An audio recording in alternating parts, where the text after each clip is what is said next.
Hello. Salutations.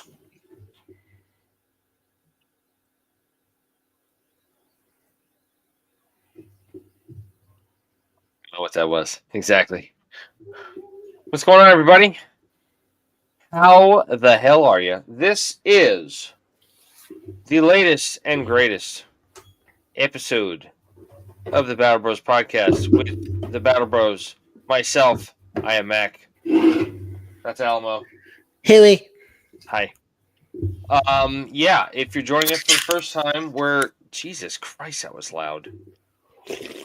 Do that you can't do that while the intro's playing. Like, geez, you got all that time when we're not live on the mics, you dingbat. If you're joining us for the first time, welcome. How the hell are you? We are two guys that have known each other since high school. We went on to serve in different capacities in the Army in the GWAT era. I was a National Guard soldier who served in Afghanistan, whereas Alamo here ended up being in active duty and served in Iraq. So we kind of have a little bit of our bases covered when it comes to experience and whatnot. But yeah, we talk about important issues for the military and veterans community. Also included right, in we that do. is the first responders out there, police, fire, EMT, police dispatchers, all that good stuff. First responders, if you fall in that category, hi, this pertains to you too. But We we like don't to cover our bases. Hi out there, ladies and gents. exactly. We don't just limit to those groups, though. If you are somebody who happens to hear our show who doesn't fall in those categories, cool. Welcome anyway. How the hell Hell are you? yes. Hey, Let's see. and actually, weird little statistic. Ever since how do I say this without saying it? Because YouTube likes to be funny. The Voldemort, from 2020, because it's the thing that shall not be named, the Voldemort, which got many people sick. Um, Oh, during that time frame, um,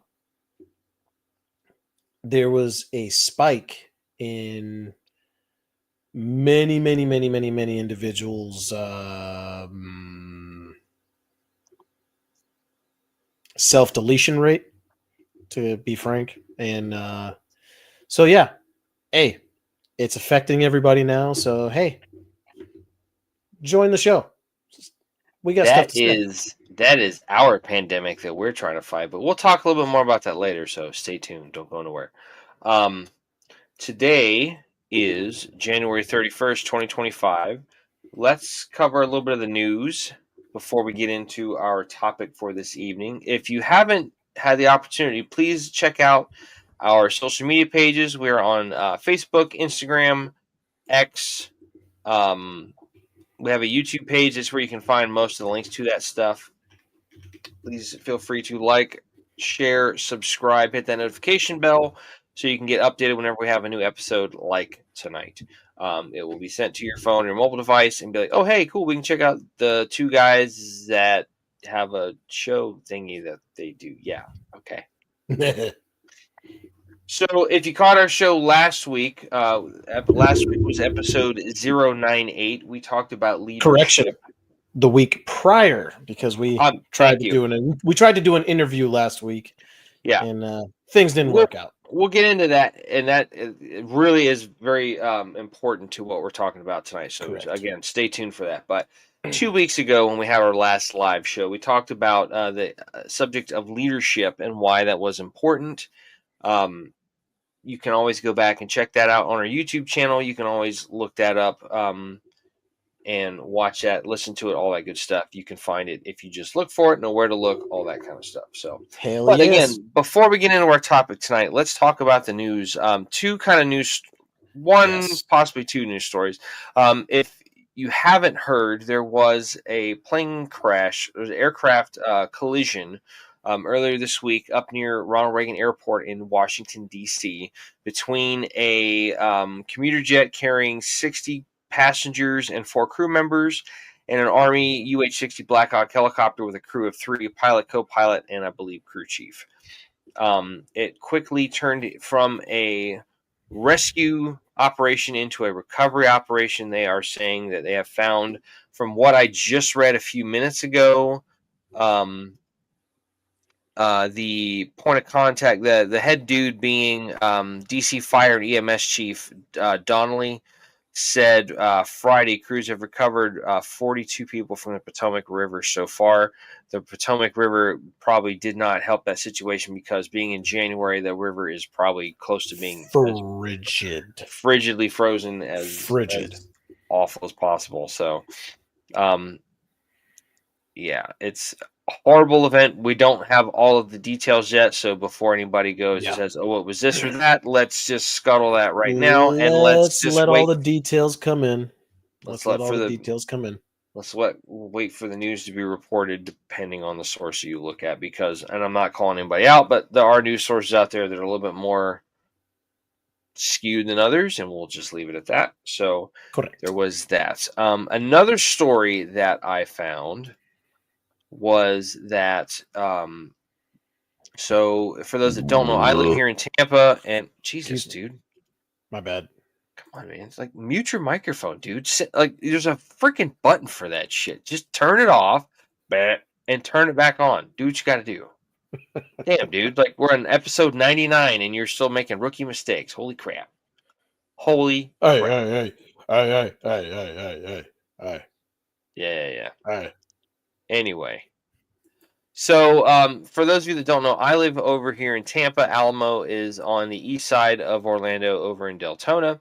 So this one kind of hit a little close to home. I'm going to read this out loud. So there was an incident. Air Force special operator was killed Sunday in a hit and run incident near MacDill Air Force Base in Tampa by a felon who struck at least three other pedestrians with his car, according to service and law enforcement officials. Tech Sergeant Richard Padilla, Special Forces craftsman with the 24th Rapid Deployment Squadron of the 24th Special Operations Wing, died when he was struck by the vehicle while walking along Interbay Boulevard about a mile from MacDill, the Air Force said Wednesday. The man who struck Padilla, Jeremiah Bailey, was shot to death later Sunday by police officers after a pursuit on Interstate 275, according to a statement from Tampa Police Department. Padilla, 37, was a longtime security forces airman who had expertise in performing base security in austere and challenging locations and helping establish new fully functional bases in undeveloped locations, according to a GoFundMe campaign, Damn. established in his honor. He often trained other security forces airmen to conduct such missions, according to the Air Force. Um, I mean, like, for no good reason. Like somebody, I'm not Rest sure in what the peace, deal. warrior. Yeah, not exactly sure. Oh, so Tampa police said Bailey, 48, intentionally struck Padilla and three other pedestrians Sunday night during a crime spree that began with a standoff at a Tampa gas station and included at least two shootings. The other pedestrian victims were injured but survived the attacks. Bailey has an extensive criminal history, including assaulting police officers and an emergency medical technician. And he was also convicted of ag battery with a deadly weapon, police said. He was released from state prison in Florida in 2022 after pleading no contest to assault charges in 2019, according to court records. Police believe Bailey was armed Sunday night when they stopped his vehicle on I 275 using a precision immobilization technique, or a pit maneuver. He was killed by gunfire after police believed he was reaching for a weapon, according to Tampa police statement. No firearm was found in Bailey's vehicle after the incident, the statement said. Police are continuing their investigation into the spree and Bailey's shooting death. So, yeah, that's rather unfortunate. So, again, Yeah. rest in peace, Tech Sergeant Padilla. So, sorry to kind of get that off on Oh a yeah, crappy warrior. note, but that was kind of, what was in the news for this week. And it was here local to me, so it kind of stuck out. So, Yeah. not the greatest week for news, but it is news regardless, and we're trying to stay away from the overly political stuff because I'm sure you people are probably getting bombarded with it other places, and we want to make sure this is a safe place against some of the nonsense you see in the news. So, Yeah.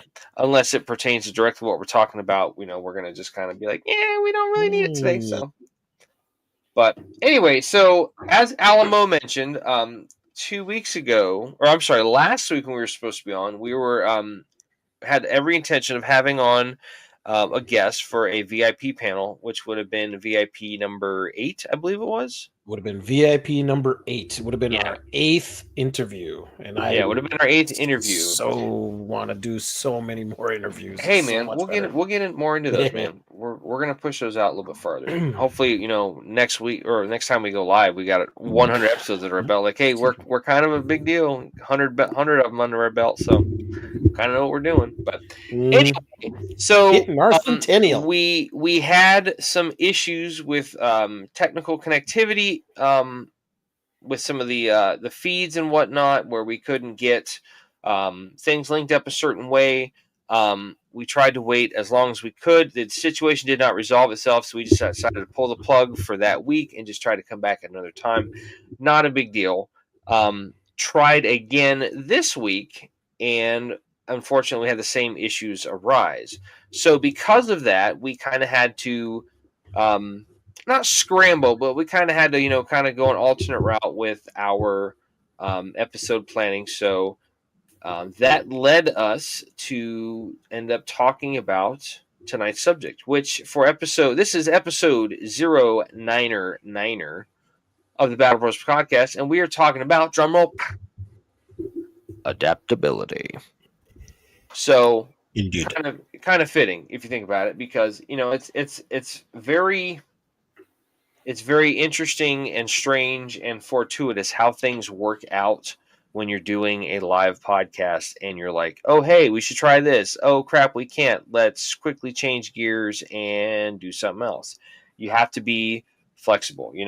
There's that old saying, which is, what is it? Semper Gumby, always flexible. Semper Gumby, always flexible. Yep. So that's exactly what we're good old Gropo statement is what I call it. Exactly. Who's Mr. International? Just a rando, I'm assuming. Oh, okay. Well, hello. Welcome to the chat, Mr. Indeed, International. welcome to the chat. Yeah. So let's... He wrote that probably like maybe, I don't know, 3-4 minutes ago, something like that. It says 9:04, but that's fine. I keep forgetting to click on the comment side of it as opposed to the private chat. It's like, so, my bad. So anyway, tonight's topic is adaptability. So let's discuss. Okay. So adaptability is defined as the quality of being able to adjust to new conditions. It's also defined as the capacity to be modified for a new use or purpose. Okay. One of the more famous instances of this, if you have seen a great Clint Eastwood movie called Heartbreak Ridge, where he plays yes, when he great plays movie. he plays Gunnery Sergeant Thomas Highway in a reconnaissance platoon. He's very quick to use the words improvise, overcome, adapt, and which is part of the whole allure and part of the mission set of the Force Reconnaissance. Fun fact: Mario Van Peebles. Yeah, it is Force Reconnaissance. Mario Peebles, yeah. That's absolutely right. I forget. There's a lot of people that you see, like the guy that played Profile was also one of the dudes that was in the movie My Girl with Anna Klumsky. He was one of the guys that was in that poetry class or something. I know that's a little bit of it. They're like, whoa, dude. Talking about war movies and you go to My Girl. I know. My girl. No. Focus. Talking about my girl. This is why we don't get shit done, dude. Come on. Jesus. So why is adaptability something that we need to discuss? Well, fuck, I'm glad you asked. Let's get into the weeds on it. So adaptability, as it said, quality of being able to adjust to new conditions or the capacity to be modified for a new use or purpose. Okay.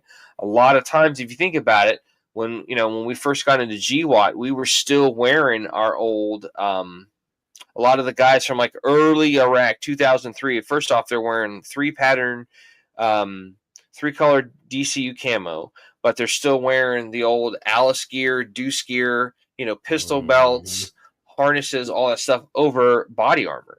So we had Yeah. to adapt and start changing our gear. We had to change our Well, a lot uniforms of that stuff was still being issued to us during basic training around that time frame. Like shit, because I still had that's Alice yeah, gear back then. because that's when you got in Oh 05 five, yeah, and you and got we issued still all that had stuff. all of that crap. Yeah. It Which like it was awesome though. I liked it. when I'm not we gonna lie.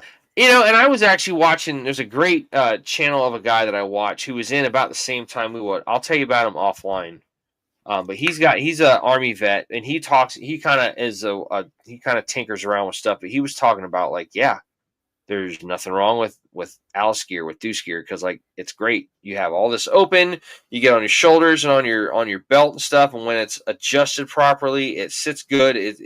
It's open here in the front, so you got ventilation and stuff, and it's all cool to have all that Gucci gear and that really cool stuff. But in a pinch, like you can get all this great stuff and it'll work, and it's not that expensive as going out and buying like a war belt and mag pouches and all this crazy stuff. Like you got ways to make that happen. So, Yep. but anyway, I digress. So, you know, when we talk about adaptability, we had to adapt rapidly when it started coming to desert warfare in Iraq and Sure the hell Afghanistan, did. because we were still, if you think about it, we're still doing stuff that's based probably in the jungles of Vietnam. We're still doing stuff from like Grenada when it comes to tactics, techniques, and procedures and whatnot. So Yeah. we had to quickly adapt to that. Um, America was in the jungles for an easy 30 years. yeah, Easy, well into the 90s. I mean, because absolutely. look at Somalia. Technically, that's partially desert, partially jungle-ish. Well, it would It probably was, fall under the category of being more urban, especially yeah. if Well, it you was look at like urban, but there were definitely areas where they had a little bit more, sure beach and desert, a little bit more a kind of like, so little bit of all encompassing type stuff. yeah. And I would venture to say that one of the benefits that military veterans bring into the civilian workplace is the trait of being of having, excuse me, adaptability. Being able to Hell work with yes. not the best set of circumstances, but kind of just like, hey, make it work. And if you do, awesome. And that's even better because we really didn't think it was going to work and you made it work regardless. So it's like, oh, well, fuck me running. Okay, cool. Awesome. So, and to be 100% fair, there's a lot of folks like if you remember when we had our first VIP session on, that was Mr. Brent Lee Was way Brent. back when. One of the things that he talked about during his interview was the fact of how guys get a little bit focused on all of this achievement stuff that they've done in the military. Being a section leader for high speed dudes that were low drag, whatever. Yep. Being this, that, and the other, and and I can tell you firsthand, it's like I know a guy that I served with where he's like he went and filled out a job application at I think like a grocery store or something, and he's got all these like scout platoons, scout platoon sergeant for the scout platoon for HHC, blah, blah, blah, and got all this like really cool, like looking at his military resume, you're like that's pretty badass. So I look at it and they go, yeah, that's cool. So what you're going to do is you're going to say, hi, how are you doing? Do you want paper or plastic? And then you bag their shit and put it in their cart. Have a nice day. That kind of stuff. So it doesn't always kind of, as much as we think it should, to be fair, Translate it over. doesn't always translate over that easily into the civilian populace. Like, especially when there's jobs that aren't available in the civilian populace. Now, sure, being a military policeman or being a logistics specialist, supply personnel, an administrations clerk, stuff like that, sure. But for some of the stuff, you got to be a little bit creative in how you can apply that to the civilian populace and to the How civilian market. you word it. The verbiage is Yes. very, very important. For Yes. example, I was a platoon leader. Switch that to gained leadership skills team-based, what would you say, operations or Military operations. team or team-based military operations. Yeah, they things like little things like that translate into your resume, and kind of make things a little bit more.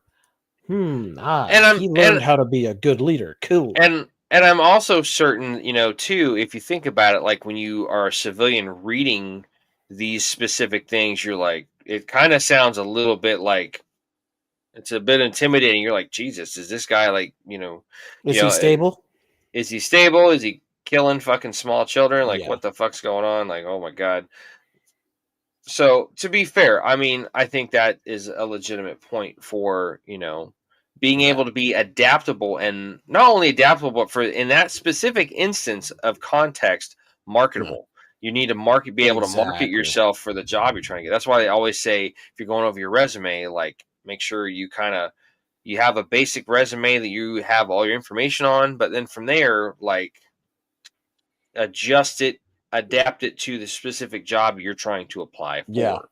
Have Okay. at least a couple different versions of the resume Yeah. for specific job titles and companies. Exactly. So Mm. we're going to read a couple articles for you. The first one that we found is from a website called blackstone.edu. It's the Blackstone Career Institute. And this article is 6 helpful skills military vets bring to the workplace. So we're going to read over this one real quick. Are you going to punch that up right now, Macho? Huey. Okay. There we go. Yay! It's coming up right now. And hey-oh, here we go. So, number one, and we just talked about this last week, so it's kind of fitting. Number one is leadership. Well, actually, I didn't see this a small portion here. Oh, sorry. Military veterans are a unique and valuable part of the workforce, bringing with them a set of skills and experiences that are not often found in the civilian world. Their time in service has equipped them with a variety of attributes that make them exceptional employees and leaders. According to a study by the Society for Human Resource Management, 79% of employers found that veterans performed better than or much better than their civilian counterparts in similar jobs. 6 helpful skills. Number one, leadership. Oh my God, we just talked about this on the last show we did. Oh, that's We crazy. What? sure did. Leadership is undoubtedly one of the most significant skills that veterans possess. The military invests large amounts of time and money in developing strong leaders who can handle responsibility, make decisions under pressure, and inspire those around them. Veterans often step into leadership roles with ease, bringing with them a wealth of experience in managing teams, projects, and complex situations. Their ability to lead with confidence is a tremendous asset in any work setting, but this also comes with the ability to follow instructions. Being a part of a chain of command has given them the mindset to both lead and follow. Number two, discipline. Discipline and a strong work ethic are other key attributes that veterans are known for. The military demands a high level of commitment and adherence to standards, and veterans carry those traits with them into the civilian workforce. They are renowned for their reliability and punctuality. Having been held to much higher standards in the past, most see even the strictest civilian requirements as easy to accomplish. The strong work ethic not only benefits the performance of the individual, but also sets a positive example for other employees, exhibiting their leadership qualities again and putting their coworkers into a more team-centric work styles. Number three, teamwork. Teamwork and collaboration are at the heart of military operations, and veterans excel in these areas. The military operates on the principle of unity, with individuals working closely together to achieve a common goal. Veterans bring this collaborative spirit to the workplace, readily sharing their knowledge and skills with colleagues as they nurture a sense of camaraderie and shared hardship. Their ability to work well with others, regardless of background or role, stems from a willingness to adapt their own work style to fit in with those around them, while still working to contribute and teach. This is a core skill of most veterans that are looking to enter the workforce. Number four, adaptability. Adaptability and problem solving are additional skills that veterans are well known for. The military environment is dynamic and unpredictable, requiring personnel to be flexible, resilient, and quick thinking. Veterans are adept at navigating change, thinking critically, and solving problems on the fly, making them valuable assets in fast paced and challenging work settings. Their ability to remain calm under pressure, assess situations objectively, and devise strategic solutions contributes to their success in the civilian workforce, as they can tackle complex issues with confidence and precision. Real world examples from various industries demonstrate how veterans have successfully applied their adaptability and problem solving skills to drive innovation and improve processes. If you don't stop cracking the damn soda open, I'm going to come through this phone line and I'm going to choke you. Good God, my man. Jesus. But Mute that your. one wasn't even into the microphone. But it was still loud. You hear, like, it's so loud. Now, this one I also thought, I didn't really think of it at first, but then once I read it, I was like, oh, yeah, duh. Mm-hmm. Number 5, I thought the same thing. global perspective. Veterans also bring a global perspective and cultural awareness to the workplace, gained through their experiences serving in diverse environments around the world, as well as working with comrades from every background imaginable. The skills and perspective that is required of them to accomplish this fosters a mindset that is uniquely suited to respect others' opinions and goals while still putting the goals of their organization first. This versatile mindset is particularly valuable in today's interconnected world as businesses increasingly operate across borders and cultures. Companies with a Yep. global presence actively seek employees who can navigate cultural nuances while keeping their own interests in mind. Number 6, integrity. The most important. In addition to these skills, veterans are known for their personal integrity. They have a strong sense of duty and a commitment to doing what is right, even in the face of adversity. These values are ingrained in them through their military training and experiences, and they carry these principles with them into the civilian workforce. Employers can trust that veterans will act with integrity, uphold the highest standards, and remain committed to the success of the organization. The strong ethical foundation of veterans positively influences the ethical culture of the organizations they join, promoting transparency and accountability. Military veterans bring a wealth of skills and attributes to the workplace, making them exceptional employees and leaders. Employers can recognize these skills for what they are. I'm sorry, that threw me off for a minute. Employers who can recognize these skills for what they are will be able to utilize years, sometimes decades, of deeply rooted training. The tangible benefits of hiring veterans are evident across all industries. If there is a job that needs doing, there is a veteran that is trained and ready to do it. Now, the one thing I will say, yes, this does focus on the veteran community, but I would also say for folks that are just military, even if they're still serving, you know, um, if you're if you're, in a home, um, if you're in like a reserve component, like, National Guard, one of the reserve units or one of the reserve branches of a specific, service branch or whatnot, that still applies. I mean, you can Hell just yeah. tell they kind of carry themselves differently, because we have to juggle a lot more stuff. We have to have the responsibility to say, okay, I have to leave at this time. I have to Yep. drive across the state. Like for me, I was driving pretty close to out where Alamo lives. Yeah. Um, when I was in the National Guard, I was driving out to Sanford, which is only like what 10 miles exit, Yeah. 10 miles I of was the of going. I was interstate. going into St. Pete. I wasn't going very far when I was in the reserves.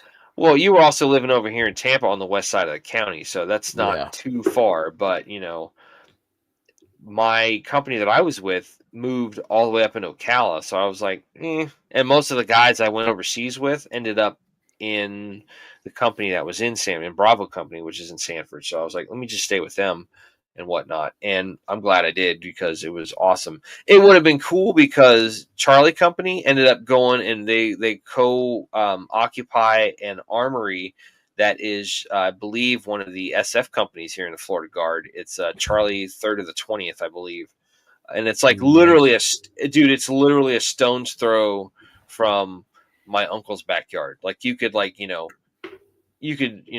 shoot like a bottle rocket over in into their compound and stuff. It's crazy. You'd regret it later, Oh yeah, but you no, could do it. yeah. Let me rephrase that.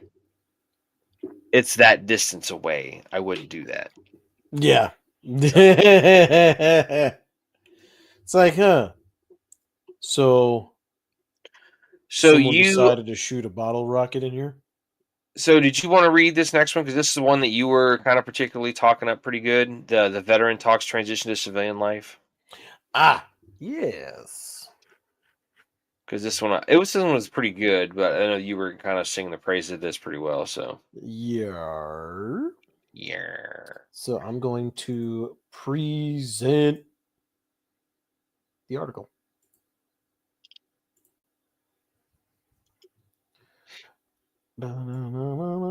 Okay, starting from the beginning. Okay, so this is actually an article from SHRM. Which is what we just quoted from the last one, I think. Correct. Army veteran talks transition to civilian life, offers challenge to HR or human resources. Brian Wheat, pictured right here. For many for many veterans, finding a job after leaving the military is an important part of the transition to civilian life, but they often struggle to adapt to a new world of work. The military provides a sense of purpose, camaraderie, honor, and mission characteristics that can be difficult to find or define in the civilian world. When transitioning out of the military, many veterans experience a loss of identity. Hey-oh! Um, and have difficulty finding a career with comparable attributes.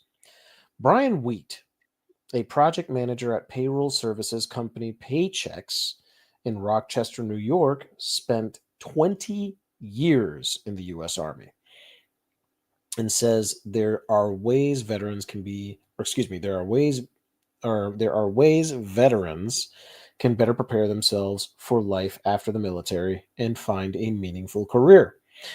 And he adds, HR can play a major role in supporting this transition.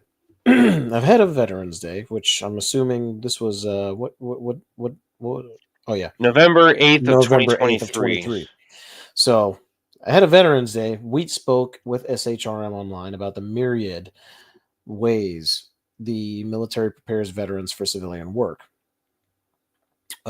What he found difficult during his transition and the need for HR professionals to exercise transparency when hiring veterans.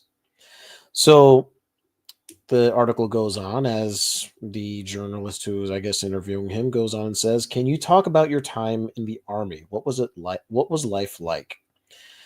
Wheat answered by saying, I joined the service on May May 1st, 2002, as a military police officer in the army.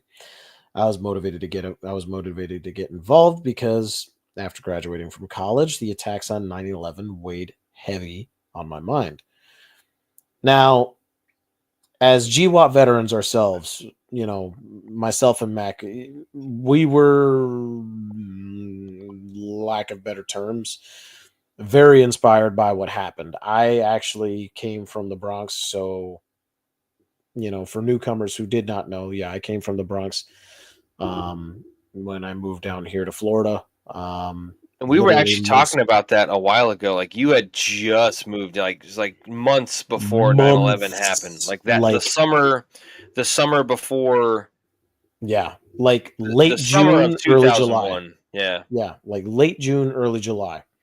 So, witnessing 9/11, and it's so freaking crazy to think that it's been so damn long ago now, because I remember so many details so damn vividly from that day. It's Oh yeah. ridiculous. Um, You know what I remember the most but yeah, about man. that What's was that? like It was the clearest blue sky I think I've ever remember seeing. There was not a It cloud in really the was. sky. The weather was like gorgeously beautiful, crystal clear. You could see for freaking miles and miles in the air. Like it was insane. Yeah. That's one of the things that I remember about that for sure. Yeah, no, it was definitely a super clear day. And I remember standing outside, because they weren't sure like whether or not like the schools were going to get attacked because they didn't know if anything was going to like happen or Oh yeah, it was mass I mean, hysteria, man. it was freaking wild, man. Like I couldn't believe it. Yeah. But getting back to the article, I stayed in the service because it was very fulfilling. It helped me grow as an individual and provided an outlet to give back to those less fortunate. My time in the army, especially in my early years, was illuminating. You learn so much about who you are, your strengths and your weaknesses, how to work with others, and, as cliched as it sounds, what really matters. I worked my way through the ranks over the next 20 years, achieving field grade officer status. While pursue, so you go ahead. So for those that don't know, the way that if you're not familiar with how that works, um, even inside of the enlisted and officer ranks, they're broken down into like several different levels. So for officers, you have company grade, which is going to be second lieutenant, first lieutenant, or Yep. captain. And then for field grade, it means you're going to be at least a major, a lieutenant colonel, or a full bird colonel. And then from there, once you make brigadier general, you get 1 star. That's a general officer.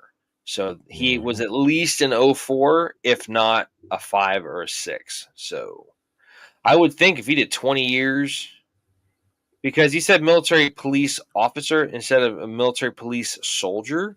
Yeah, So that makes me kind of think. I would think he's probably going to be at least an 05. Like he's going to be a light colonel. that'd be my guess. Yeah. Considering I was at a MP company for a little bit, but That and a guy yeah, that I went to high school with and graduated with just put on lieutenant colonel after I think of about 18 years. yeah, Do you remember? You remember Philip Ward? yes. Yeah, he just put on light colonel a little while ago. Damn. Yeah, Yeah, good for him, man. crazy. Yeah, I'm super squared away. Anyway, Mhm. anyway, While pursuing my doctoral degree in 2016, I realized that my time in the military was coming to a natural close. And I had hoped to put what I learned in both my educational exploits and time in the military to use in civilian service. Similarly, the continuous time away from family, the need to move every few years for new assignments, and the changing culture within the organization led me to step back and assess whether continuing on the path was right fit for me. I discharged in 2022 as a chief of contingency operations for the Army's prestigious 101st Airborne. The journalist goes on and asks, what was it like transitioning from the military to civilian life? Can you speak to any success and setbacks you faced? Wheat actually responds and says, I think the biggest surprise during that transition was how different the application and career process was from the Army's. In the military, there's a clear path from A, B to C, or, military lingo, Alpha Bravo Charlie. Um, It can be flexible based on your interests and skills, but the general steps are the same. I severely underestimated the time it would take to apply for jobs and put together a resume that captured the totality of my experiences. Once I landed an interview, it was almost like a full-time job to review companies, ensure I could handle the responsibilities and prepare for rounds upon rounds of interviews. Then, once I got an offer, I was also unsure how to approach the salary and benefit negotiations phase. I attribute my success during this time to the transition planning I undertook in preparation. Without that, my transition from the military officer to civilian career would have failed. I utilized a transition calendar to document priority due dates for documents and appointments, as well as a plan, or as well as to plan for resume writing, interview training, and applications. And you see, right here, I think that portion right there, like, I think that's where a lot of guys, especially like, a lot of guys that got out like relatively close to around we got out. I think that's one of their biggest. That's one of their big main mistakes. Is a lot of guys get out, they don't do any prep time, they don't, do any kind of, soul seeking in terms of like, the way they prepare their resumes, other things like education, things like that. And I think in large part it's because many of us, then I'm speaking from my own experience, especially with college and things like that, they could not hold my attention. Yeah. And I feel like it's the same thing with other guys because you get this idea in your head that, things have to be exciting all the time. Things got to be exciting. Things got to be exciting. Things got to be exciting. And when they're not, it, it pushes a button inside of you where it's just like, oh yeah, this isn't exciting, and bloop bloop. Pop smoke. Yep. Or you boop hit that button, and all of a sudden it's like, oh, well, shit. Yeah. And you come to a realization that the idea where you went, the career path you chose was just um not what you expected, and it's disheartening, and sometimes it could be a little bit Sure. demoralizing, especially dealing with, let's just say, certain leadership, especially having going around, depending on the job you were for, a good few of us, it was grunts. You're going around and getting told by some, you know, freaking, trying not to be too mean. Um, Going off on a tangent, squirrel. What? Huh? Huh? Okay. Back. regardless, let's just say the leadership is not the best, and you end up being told what to do, how to do it, and how you're not good at your job by these individuals who, in the military, for a fact, they wouldn't last the 5 seconds it would take to get out of a freaking vehicle Why do I feel like during you're kind of something heavy. singling me out for this kind of stuff? I, Because that ain't that kind of happen. Raise your hand if that happened well, to you. I mean, you're not necessarily built like a limp noodle. I would say you're probably built more like a stalk of broccoli, big on the top, slimmer down the bottom. But I know you're not talking to me about that bullshit. You're talking about the person. Man, the next time I see you, we're gonna have a damn disagreement. I'm gonna tell you right now. You can shut, man. Read your damn article and shut the hell up. No, so, before you continue though, yeah, before go you ahead, go ahead, go ahead, go ahead. jerk, um, there was something that kind of that made me think about. So right there, we talked about where was it? It was I'm sorry, I'm gonna scroll back up on my own page of this.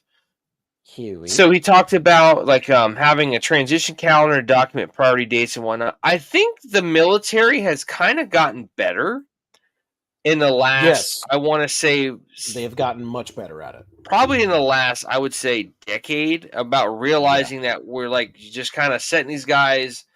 It's like, okay, we found setting these this. guys up for failure. Hello.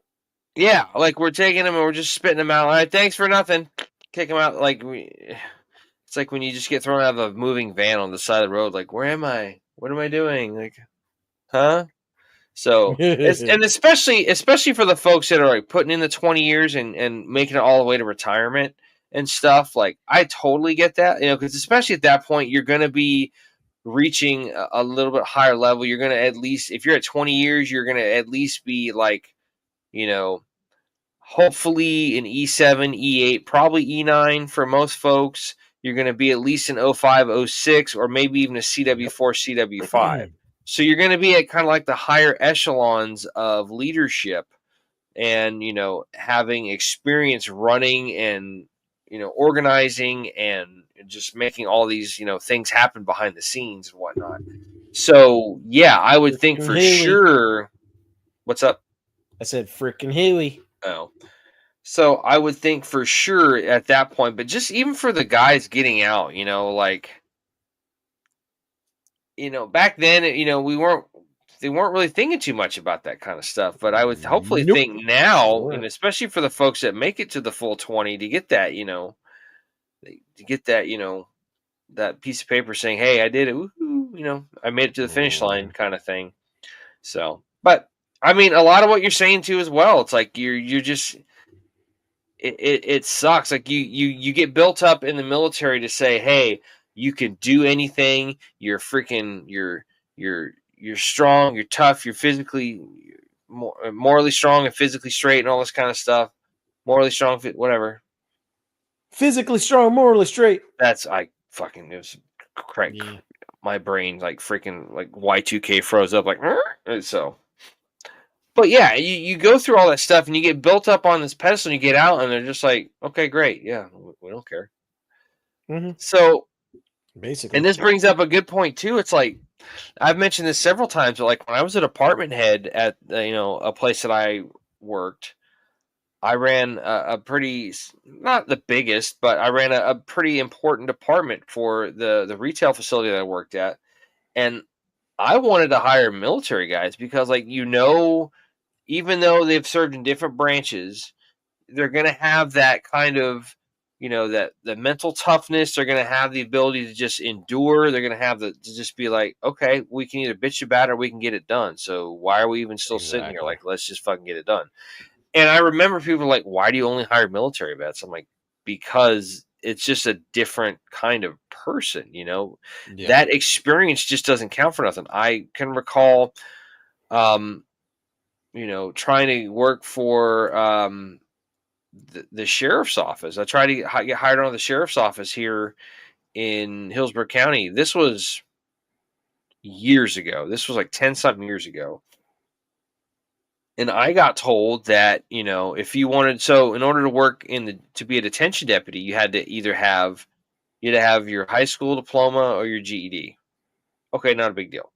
So to work the road, be a law enforcement deputy, be like out in the street patrolling and stuff, you had to have your 4-year degree. Didn't have it. You had to have 3 years experience as an LEO from another agency. Didn't have that. Or you had to have 3 years experience in the military, but it had to be active duty. And I'm like, well, I got 20 months in the National Guard. And they looked at me and he wasn't mean about it, but the guy was like, yeah, that doesn't count. I'm sorry, would you please explain it to me again? And that was like such a big fucking nut check to my ego. I was like, how the Yeah. fuck does that not count? Like, Yep. it freaking stung me mentally for a long fucking time. Like, it really did. Yeah. But to be fair, they have changed that. They have changed the rules.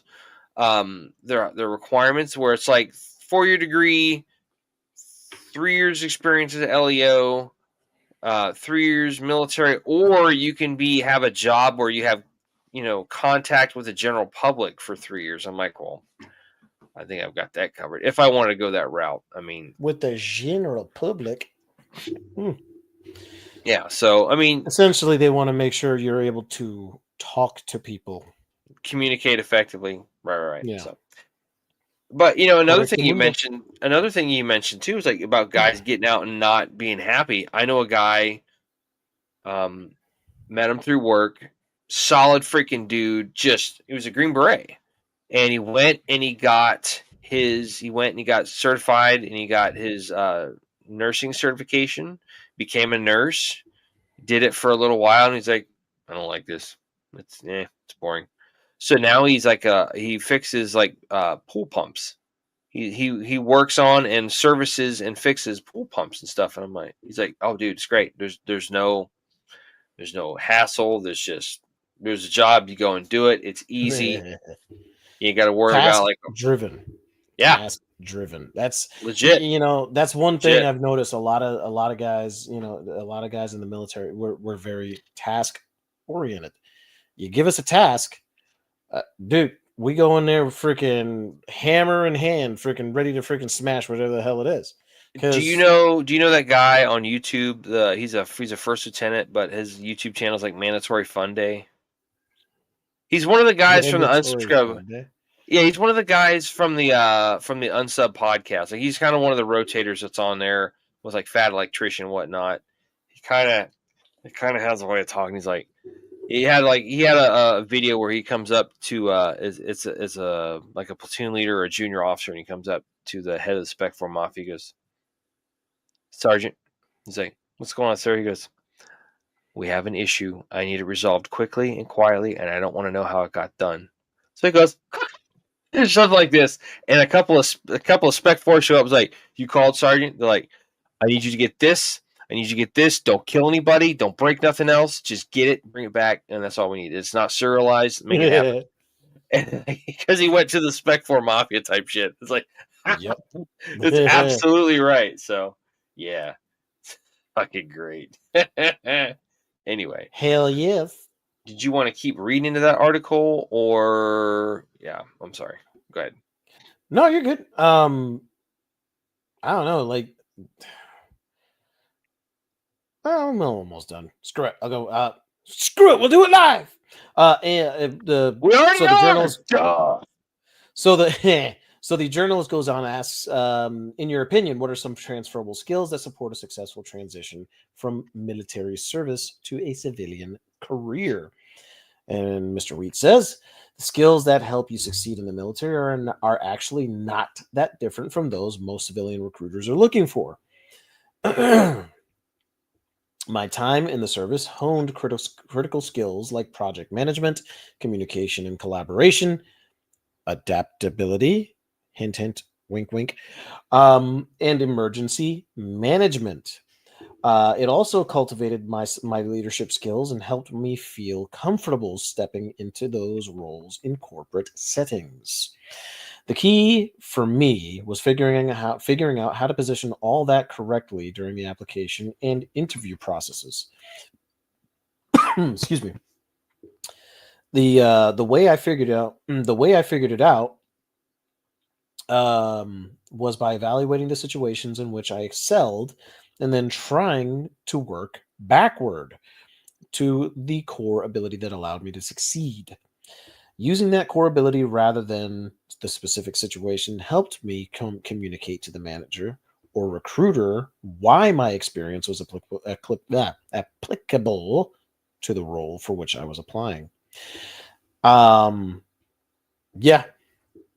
I mean, I honestly, I think all of that is very self-explanatory. Like, there's reasons why, many veterans, for example, get out of the military, sometimes start a business, and there's a reason why many of them sometimes like go up to like some of the highest leadership positions in, say, a corporate business as well. It's because we bring those skills to the table where because those kind of traits are ingrained into you during the military training from the ground up. It's like a you learn the job of the guy above you and you learn the job of the guy next to you, and so on, so on, so on, so on. And it's because of that. And I mean, you think about it this way, like, I weirdly enough, like, for as much crap as I as much crap as I get mad at, that's like just little freaking stupid crap. A crisis hits, and I'm like, yeah, okay, what do we got? What do we got? How do we fix it? What are we doing? What are we doing? And part of that is my ADHD. Part of that is my military training. So they kind of mesh very well together.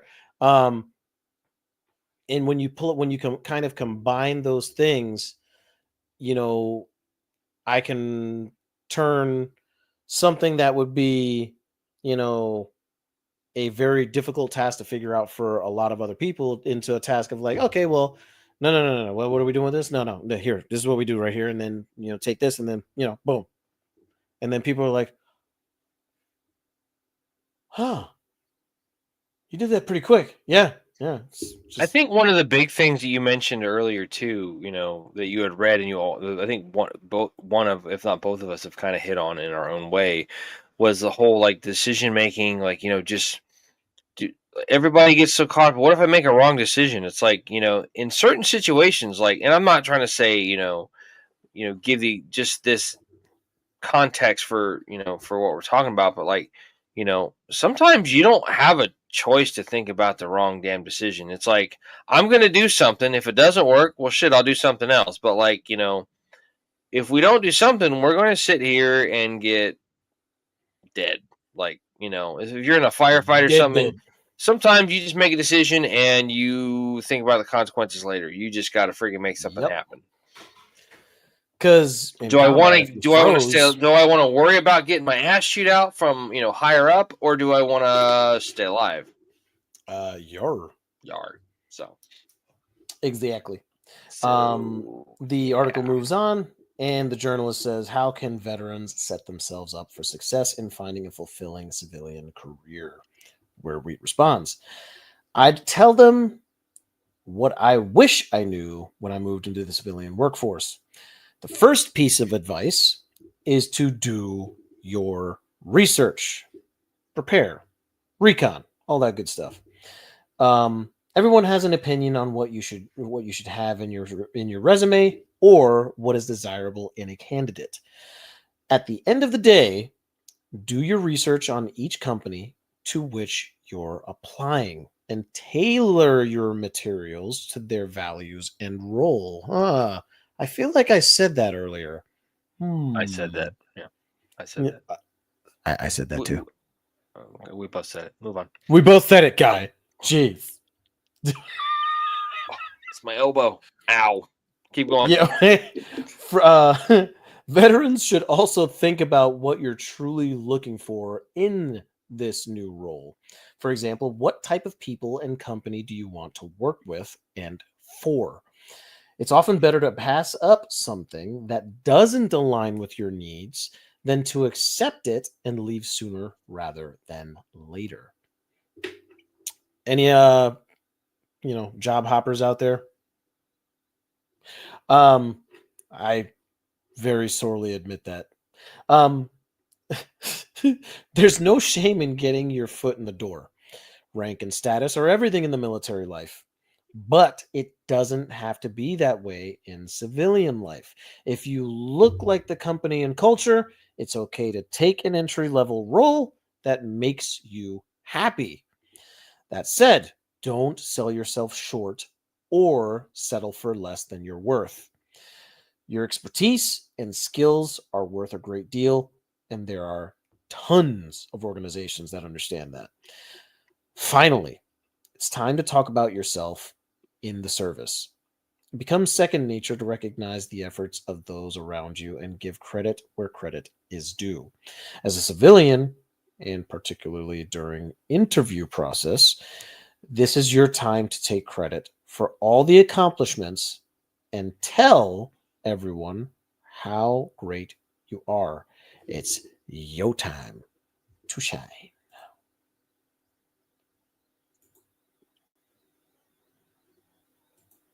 A good article, like I said. It was, and there's there's a little bit more we didn't read, but we're kind of getting a little bit long on time. But no big deal. we're getting a bit long-winded, so I tried to cut that one short. So the last article that we found is one that I found, and yes, these all kind of have to deal with like adaptability for veterans going into the civilian workplace, but that is kind of a pertinent aspect of adaptability in a little bit more of Exactly. a specific sense. I mean, we're talking in general, adaptability is very important. Yeah. Um, If you're a it can civilian listening to this, all these skills apply to you too. It's like, it's not hard. we're not Just segregating here, no, not at all. so but I digress. So the last article is from Indeed.com. It is 6 important workplace adaptability skills with examples. And I'm going to try to read through this as quickly as possible because we're already around. Yeah, we just hit an hour. So, being able to Yeah, adapt to changing environments and hit work that hour. processes makes you a competitive job candidate and a strong overall professional. Having adaptability skills means you are open and willing to learn new things and take on new challenges. Additionally, developing your adaptability can also mean developing other soft skills like communication and interpersonal skills. In this article, we explore what adaptability is, what adaptability skills are, how to improve these skills, and how you might highlight adaptability skills on a resume, in a cover letter, or during an interview. What does adaptability mean? It means the ability to be flexible and adjust to changing factors, conditions, or environments. Being adaptable is a highly valued skill in nearly every workplace. Damn right. What are adaptability skills? Adaptability skills are qualities that allow you to adjust to changes in your environment. Being adaptable at work means you can respond quickly to changing ideas, responsibilities, expectations, trends, strategies, and other processes. Being adaptable also means possessing soft skills like interpersonal communication, and creative thinking and problem solving skills. Being adaptive can be important when working on projects, developing strategies, and implementing different approaches to meeting goals. By showing adaptability skills, you reveal how motivated you are to try new things and to learn new skills. So it has a list of adaptability skills. They can include a variety of skills that help you adapt to change, and some of those examples are communication skills, interpersonal skills, problem solving skills, creative and strategic thinking skills, teamwork skills, and organizational skills. So, for communication skills, being able to ask for clarification during transitions or seek out additional information or resources for a new and unfamiliar project can show your team leaders how motivated you are to learn and ask for help when you need it. Active listening and other forms of communication, like nonverbal communication, are also equally important aspects of adaptability. Active listening shows you are attentive and ready to take a new direction, and developing your nonverbal communication skills can also help you navigate changes in team leaderships or dynamics in the workplace. Interpersonal skills, similar to effectively communicating with others, having excellent interpersonal skills can also play a key role in your overall adaptability. Sorry, click that out. Being able to interact with others in healthy and positive ways can help you avoid miscommunication and conflict during operational shifts. Problem solving skills. You might use your problem solving skills to find creative solutions to challenging topics at work. Moreover, being able to observe and analyze how you might approach solving a new problem can show your managers your willingness to make adjustments or improvements to the way you approach solving problems. Adaptability can also require creative thinking and the ability to think strategically. For instance, developing new ideas to market products, finding ways to adapt to a changing market, and implementing methods to improve and develop new strategies can all showcase your overall adaptability skills. Teamwork skills can be essential to being able to adapt to different personalities and work dynamics. Your colleagues can be a combination of different skills, backgrounds, and experiences. Being able to work on a diverse team of people and deal with conflict, differing ideas, and other dynamics that can occur can positively benefit how adaptive you are in a team environment. Organizational skills can include several different aspects that can make this skill necessary to develop your adaptability skills. When you maintain an organized work area, including paperwork, digital files, and other aspects of your job, you can be better prepared if operational changes happen at work. More adaptability skills listed include collaborative, curious, determined, empathetic, innovative, observant, even though that's misspelled there, open minded, and resilient. Um, da, da, da, da, da. So I'll just read through this last two. How to improve adaptability skills. Be aware of changes in your environment. One key method that can help you develop your adaptability skills is to be aware of the changes in your work environment. For instance, you might observe the finance team's new budget and stay updated on current allowances if your team's responsibilities involve the use of company funds. You might also remain aware of policies, procedures, and other operational processes to stay abreast of changes to various company practices. Developing a growth mindset. Being adaptive also means being willing to learn and try new things. Developing a growth mindset can positively influence your ability to take on new challenges, find new opportunities to develop your knowledge, and contribute to new projects. Your willingness and motivation to keep improving upon your skills can also show your employer your commitment to your professional growth. Set goals for yourself. Another method that you can develop your adaptability skills might be to set goals for yourself. For instance, if you feel you might be weaker in your nonverbal communication or you tend to procrastinate when expected to complete challenging tasks, you might set a goal to work on each aspect of your skills so you can improve your overall ability to adapt to changes in the workplace. Number four, as you develop through your career, you might think about requesting feedback or constructive criticism from your managers to help you improve on your weaker skills. Positive and constructive feedback can be beneficial for setting goals and achieving success in your career. Number five, learning to acknowledge changes in your career can help you prepare yourself and adapt to differing circumstances. Additionally, learning how to be willing to accept change can be an effective step toward recognizing when you need to make adjustments to make transitions smoother for yourself.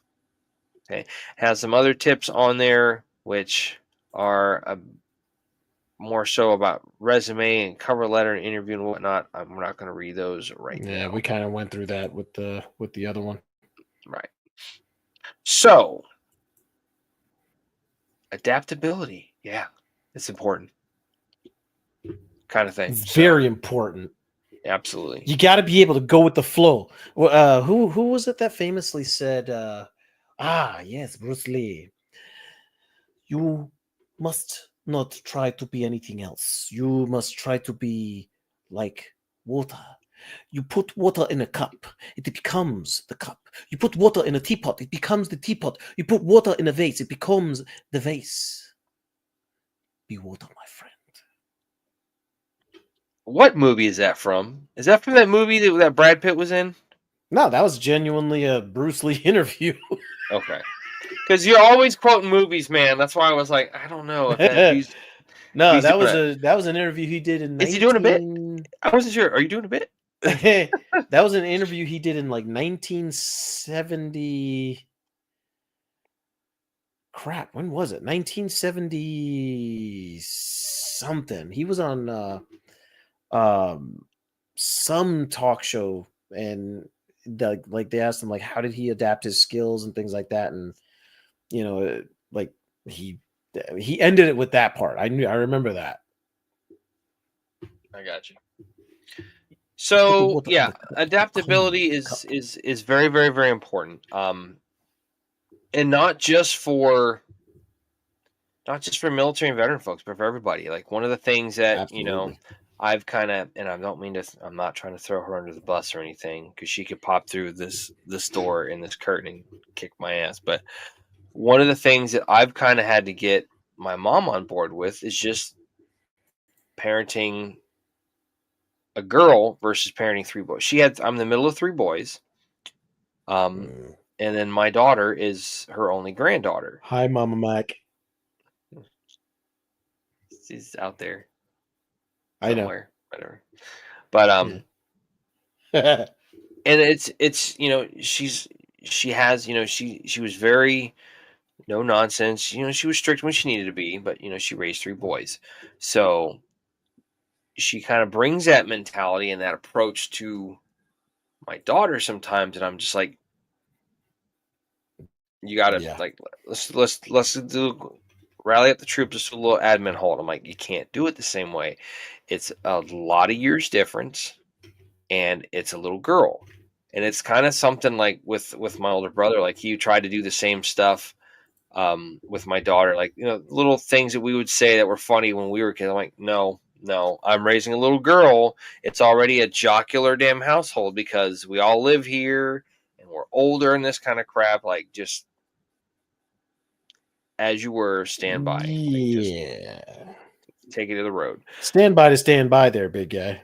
Exactly. So, and just, people, I'll admit it. I'm someone who in the past has been very, very stubborn when it comes to change. Um, I used to be like, if I was playing video games, like I remember playing one of the early Resident Evil games when I was in middle school. Or what was that other one? Splinter Cell. I played Splinter Cell, and you had to figure out how to get out of this one level. And I kept doing the same shit over and over and over and over and over and over again. So I would just sit here, get up, fail, nothing. Get up, fail, nothing. Like, ugh.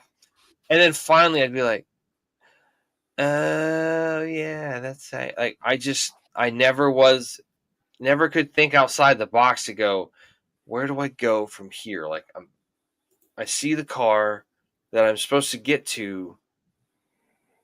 How the fuck do I get there to the car? I got to jump over the fence, through the barbed wire, down the side, spider crawl over there, put the little tracker on it. Like, duh. Just annoyed the shit out of me. So, Yeah. and I do that. I'm very much a creature of habit. When I'm like, if I'm playing a mission on a game or something, I kind of start doing it a certain way, and I won't vary it a whole lot. It's pretty much like in this range fan, as opposed to like this kind of range fan.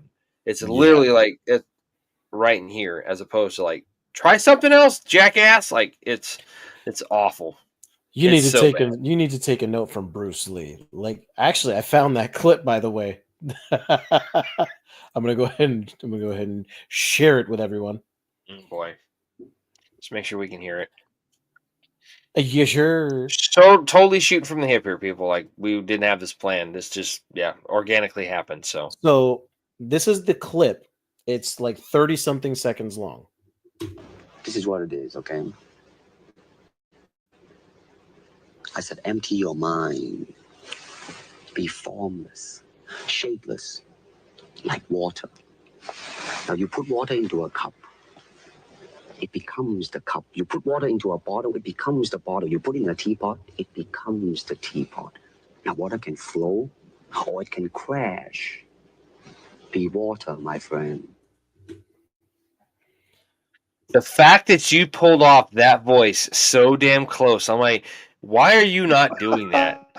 You just need to get into like voice work, man. Like, straight up. Come on, dude. Yeah. Crazy. So good. But it's Yeah, good. It's so very true. yeah. And that, I mean, what he said, I believe it was something about, it was more so akin to like, being able to like be more fluid with the way you learn how to fight. But I mean, just that's adaptability. That's adaptability. Like, he's literally saying, be adaptable with how you know, learn how to, you know, train in martial arts. Like, Well, look at how much stuff has changed in the military and just our time yeah. alone. We started off, dude. Brian was telling me when they were in Iraq in the green zone in '03, they were in soft side Hummers with no damn doors on them. And now, next thing you know, we've got up armor kits. Now we're just getting brand new up armor trucks in theater. They started Mhm. off with with your strikers. They had strikers, but then they started putting like the little slatted armor on them for like to give you like the cage, so that way if the RPG grenade, the RPG would hit, it would RPG grenade. RPG grenade. the RPG wouldn't hit the actual side. It would detonate a good Yeah, the slat. portion away. Yeah, Yeah, we had that on all of our strikers, dude. yeah. One of the best freaking things they could have did. And one of the worst things they did was give us that crap camouflage that didn't work anywhere. Except That gravel. except gravel and your grandmother's couch and a staticky TV. I'm not Yep, fighting war in any one of them damn places, so it doesn't make any fucking sense. it doesn't. But also look at the fact too, like one of the things we reported on either during last season or this season, how they're letting guys at Fort Bliss wear boonie caps year round. They're adapting to the fact that like Texas is near the surface of the fucking sun and like it'll rip the goddamn Yep. hide off of you. Like, Yep. Yeah. It's like, why not? You know, Texas gets hot. It legit. gets hot. Or like, I've adapted some of the stuff. Like, I have at least one like shamag, like a scarf in my bag at all times, and I Yeah. wear it like outside. I I got have mine. a boonie cap that I wear when I'm outside of work, and I have a shamag so just so it stays up off of on the back of my neck, so I don't have the sun just beating onto it. But also, if I start to sweat, I can just kind of pat dry myself or just absorb into it, no problem. Like Absolutely. that's how I've adapted myself. But Hmm. yeah, I mean, adaptability is like super, super, super important. You know, if you know, it's adapt or die kind of thing. I think somebody had that as a quote or something from somewhere. I forget where it was. It was like adapt or die or something like that. But Indeed. anyway, so that's our chit chat on the subject of adaptability. Hopefully, you might have learned something, or at least maybe had a little thought. Go, huh? That's something to think about. And if that's what happened, great. Then that's a start. You know, I'm not saying you're going to agree with 100% of what we say, but every once in a while we have some stuff where it's like, no, I got a point there.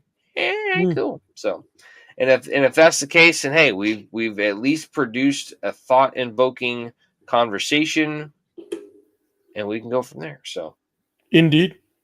So this is where we start closing out the show. We're gonna give a little more context about what we were talking earlier for the folks that stopped by. If you have, first off, thanks for everybody stopping by, for giving a look, a watch or a listen. We appreciate it. We cannot do the show without you and your continued support. So we are humbly and graciously thankful that you support the show, whether for the first time or for a repeated amount of times. As we mentioned earlier, this show is kind of a passion project, or it has developed into one from some events that have happened. An event that happened with Alamo and myself. We were we had the privilege of working with a guy named John when we worked together at a retail establishment.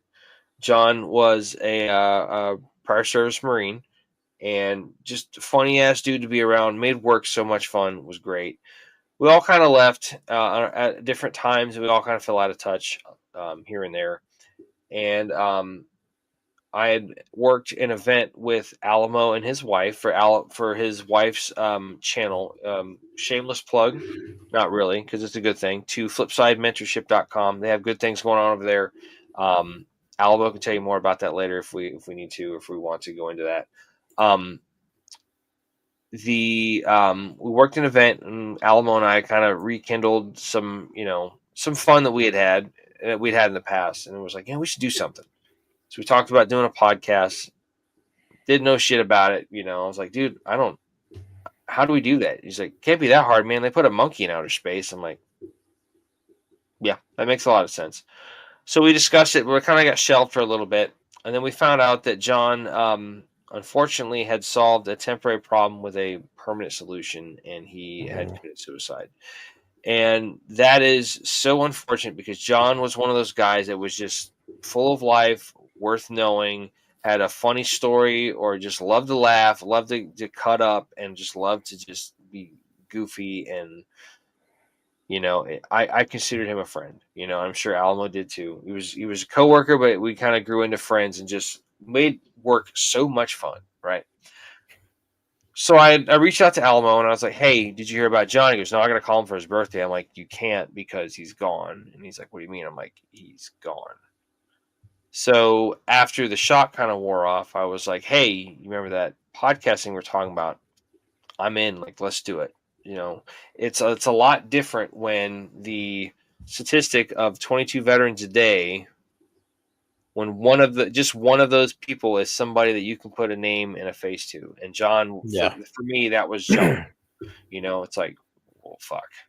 So we came up with the concept of this show and kind of figured out what we were going to talk about, figured out the name, and we also figured out the Battle Bros Code. And what the Bros Code is it's 4 easy things to remember, 4 little tenets that you can remember when things get rough, when things get hard, when things get difficult, when you feel like you can't carry on anymore. Okay, if you can remember these things, you're going to have a pretty good shot of at least getting a foot started in the right direction. Okay, So if you can just remember the letters BROS, they spell bros. Huh? We made it simple, obviously. If you can remember those 4 things, you're going to be on your way to being okay. Okay, so number 1 is be tenacious. No matter what you choose to do in life, do it to the fullest of your ability. If it means that you have to start over from scratch, if you have to adapt what you've been doing to what you're going to be doing, so be it. Don't be timid. Be tenacious to sit out there and go, this is going to suck. This is going to be hard, but I'm going to fucking do it because I need to. Okay. In the words of the great Ron Swanson, just remember, don't half-ass 2 things, whole ass 1 thing. Fucking wisdom in that one, folks. Number 2, refuse to surrender. When things get hard, you have to remember to have that mental fortitude, that gumption, that fire in the belly to keep moving forward and to say, I'm not going to stop. I'm going to keep going until I accomplish my mission, hit the X, get on the OBJ, whatever I got to do, and get to what I need to do. Okay, it doesn't matter if you get rain delayed. You might have to get a little bit soaked in rain. Ruck marching in the rain. Done it, sucks, but you know what? It is what it is. Okay. If you get if you get knocked down, you get your dick knocked in the dirt, you get mud all over your face, whatever it takes, get yourself up, reorient, shoot your azimuth, freaking distance direction, move out, keep going. Okay. Obliterate your obstacles, as we just mentioned, when things come up, which is going to happen. Sometimes you have to get a little bit creative. You have to adapt to those circumstances. Sometimes instead of going straight down the road, hey diddle diddle, right down the middle. Sometimes you got to go cut through the wood line, take a little wooden path, a little earthen path or trail that's in the woods or whatnot. Sometimes you have to be a little sneaky and maneuver through a swamp. Sometimes you have to breach a wall. Sometimes you have to use some C4 and Bangalores to clear a minefield. Sometimes you got to make an entry to a building by driving an armored vehicle in the back through it. This guy. Whatever the case may be, obliterate your obstacles and keep yourself moving in the right direction. Fourth and finally, and most importantly, S, seek out help in a time of need. Like we mentioned with our friend John, there's nothing. John, like I said earlier, John was a guy worth knowing, and it's a shame he's not here anymore because he was someone who deserved to have their story told. And I just wish that he had the notion or the idea or the gumption to just be like, hey, I need to reach out to somebody. It happens. You get in those deep, dark places, and sometimes you can't get out of them, and bad things happen. But I would implore you and encourage you, if you get into that kind of position, seek out help, whatever that looks like. Help can become in many different forms, shapes, sizes, whatever. Sometimes it's a family member. Sometimes it's a coworker. Sometimes it's a trusted friend or confidant. Sometimes it's somebody you served with in the military. Who better to understand what we've been through than somebody that's been through it? Maybe even been through it with you. Okay. Sometimes when I need help, like I'm just not in a good place, I talk to my daughter and we kind of sit and we have this routine where we get out after dinner, on the nights that she has dinner with me at my house, and we go for a walk around the retention pond in front of my house, and we just kind of let shit air out, just be like, all right, what do you got? Or if that's not the case, then I sit there and I try to enjoy as much time as I have with her because I realize she's growing up. She'll be 11 in April, and I'm just like, fuck. And it's literally like that she was getting close to that preteen status. turning. Oh, we're already there, bro. Don't get me started on that. But whatever that help looks like, if it's a friend, it's a family member, extended family member, don't be afraid to reach out. If you ever, and if they can't help you, there are resources out there that can. If you ever feel like you're going to, do harm to yourself or others, and if you don't feel strong enough to do it by yourself, reach out to somebody. If you ever feel like you're going to harm yourself, there is the National Suicide Prevention Hotline. you can reach them one of two ways. You can dial the 1-800 number. It's 1-800-273-8255. Again, that's 1-800-273-8255. Or you can just dial TALK, 1-800-273-TALK, Tango Alpha Lima Kilo. If you have a smartphone, you can also dial the prefix 988. Again, that's 988. That's been open for about a year and a half now. And then on both of those options, I believe you get on there and you press 1 to talk to somebody. They have somebody manning that phone line 24 hours a day, 7 days a week to get you help in your time of crisis. I would implore you to take that because 22 a day on average is the number of veterans that commit suicide, and that's 22 too fucking many. Okay, so that is the pandemic that we are trying to cease from getting worse and going further. Okay, so if you can remember those 4 things: be tenacious, refuse to surrender, obliterate your obstacles, seek out help in a time of need, again, you should have a pretty good chance of getting a foot going in the right direction and getting yourself on the path to getting better. Okay. Hell yes. So, on that note, I've done my piece. I'm going to hand it off to Alamo. He's going to do all of the social media stuff, and then we'll wrap it up, and we will get out of here for this week. So, take it away. If you find yourselves looking for us over on the social medias, there are multiple places you can do that. One of which is the Facebook run by Meta. Over at facebook.com/battlebros.podcast. You can also find us on the Instagram at battlebros_podcast. And you can find us also on good old Zucky Zuck's competition out there, Mr. Musk's platform, X, formerly known as Twitter, at BattleBrosPC. You can go ahead and message us on each one of those platforms' instant messenger services. But if you feel like you want to message us with something a little bit more private, something a little bit more, let's just say you don't want to put a friend, family member, or yourself's business out there. A little more discreet. Discreet. Yes, there we go. We have the Battle Bros Gmail, which is battlebrospc@gmail.com. That is battlebrospc@gmail.com. One more time, battlebrospc@gmail.com.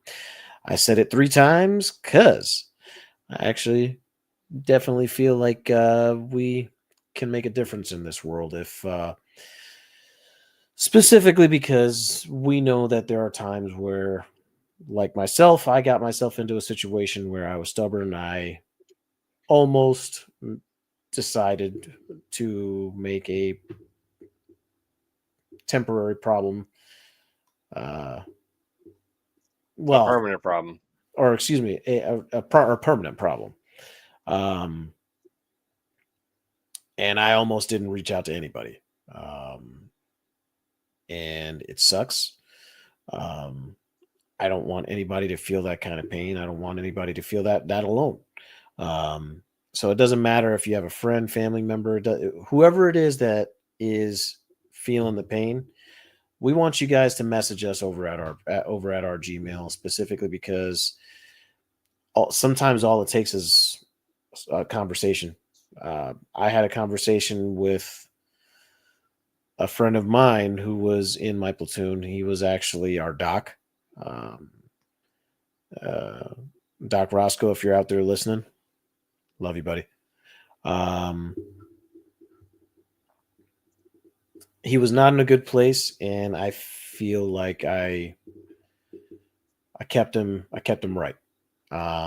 So even just a message works. And it helps to share this podcast. Share. I can't say that enough. Sharing is caring.